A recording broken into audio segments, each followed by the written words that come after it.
When most parents hear the phrase youth strength training, they usually picture a teenager struggling under a massive, shaking barbell.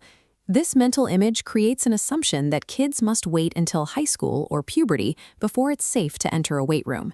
That assumption has been out of step with sports medicine for over 20 years.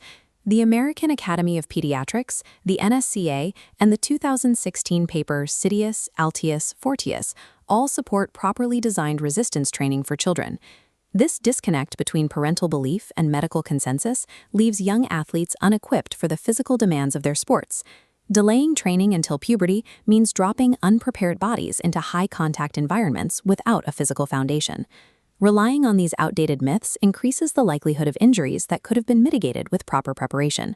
The most common hesitation centers on the fear that lifting weights will stunt a child's growth.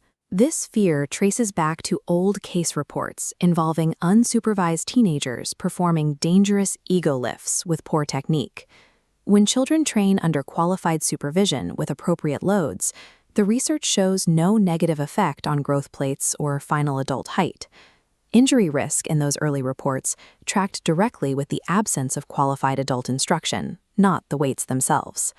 Another belief suggests that children cannot build strength until puberty provides the necessary hormonal profile. Biology says otherwise, and it happens through a process called neural adaptation. Neural adaptation is the brain learning to recruit existing muscle fibers more efficiently.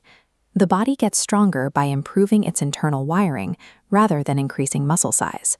Waiting for puberty means missing a critical window where children most easily develop the motor skills required for squatting, hinging, and pressing.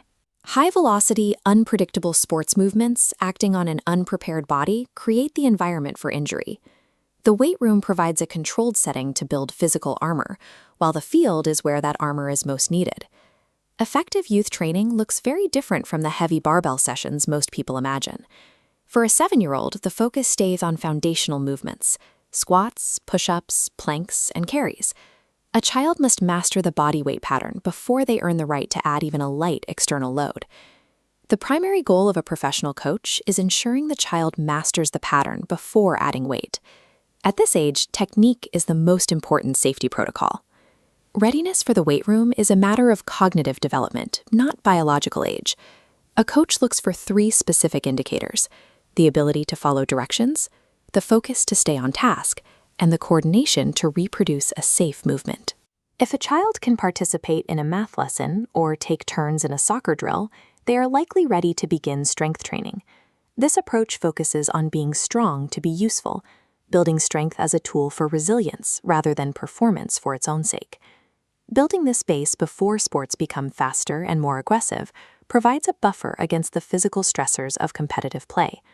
Rather than checking a birth certificate, look at your child's capacity for listening and learning. That is the true indicator that they are ready to build a more resilient body.